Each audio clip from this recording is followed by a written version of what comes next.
جیسے اس نے جملے کہے نا، جناب سکینہ بیٹھی تھی جناب زینب کے پاس، بی بی سے کہتے ہیں پھوپھی اماں کربلا سے لے کے یہاں تک جس نے بھی سوال کیا ہے پھوپھی اماں آپ نے جواب دیا ہے، اب سوال ہے میرے بھائی علی اصغر کے بارے میں، اب میں جواب دینا چاہتی ہوں۔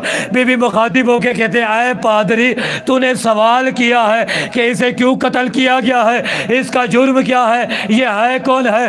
میں بتاتی ہوں یہ میرا بھائی علی اصغر ہے۔ میں حسین کی کا جرم یہ ہے اس نے چند گھونٹ پانی مانگا تھا۔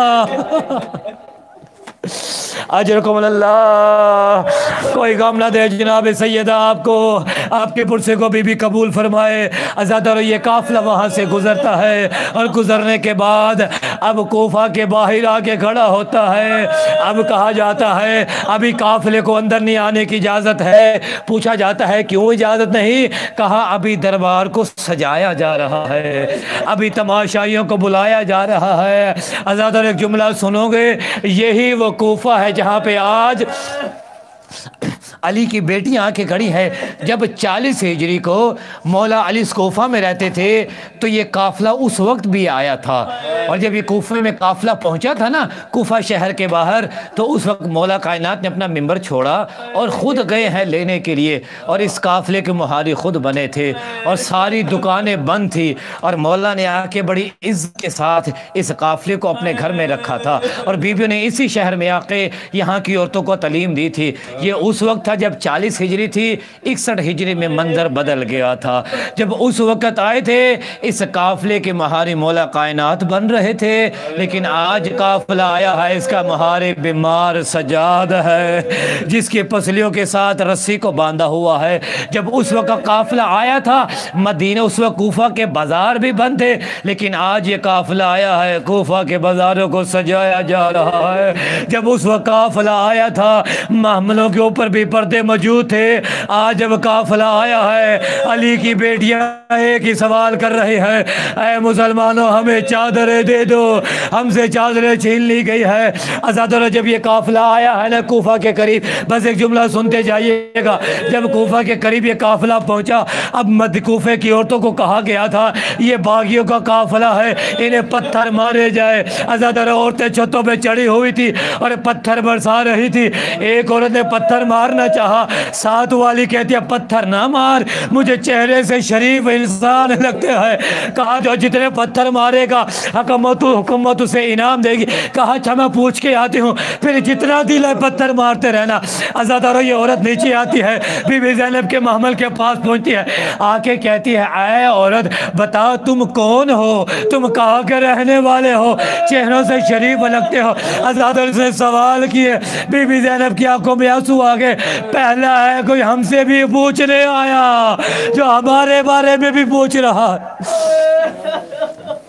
اجرکم اللہ، جناب سیدہ آپ سے راضی ہو، بی بی آپ کی مشکلات کو دور فرمائے۔ جب اس نے آگے پوچھا نا تم کون ہو، تو بی بی نے یہاں پہ اس سے چند سوال کیے۔ کہا اچھا تو ہم سے پوچھی کون ہے، تم محمد کو جانتی ہے؟ محمد کون ہے؟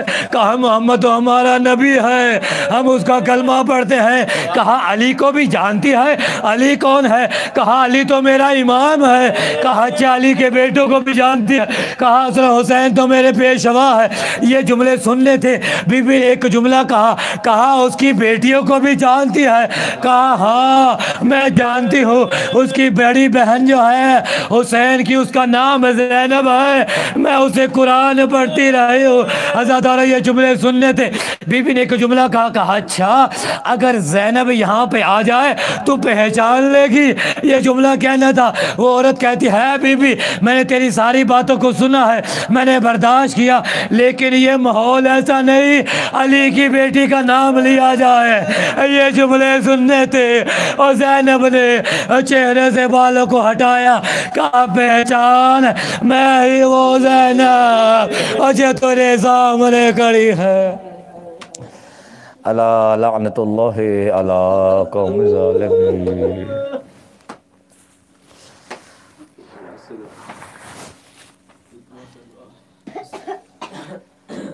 میرے اللہ تجھ واسطہ محمد و آل محمد علیہ السلام کا ہماری اس قلیل سی عبادت کو اپنی بارگاہ میں قبول و منظور فرما۔ ہم سب کے تمام گناہان کبیرہ صغیرہ معاف فرما۔ ہمیں صحیح معنی میں دین محمد وآل محمد علیہ السلام پر عمل کرنے کی توفیق عطا فرما۔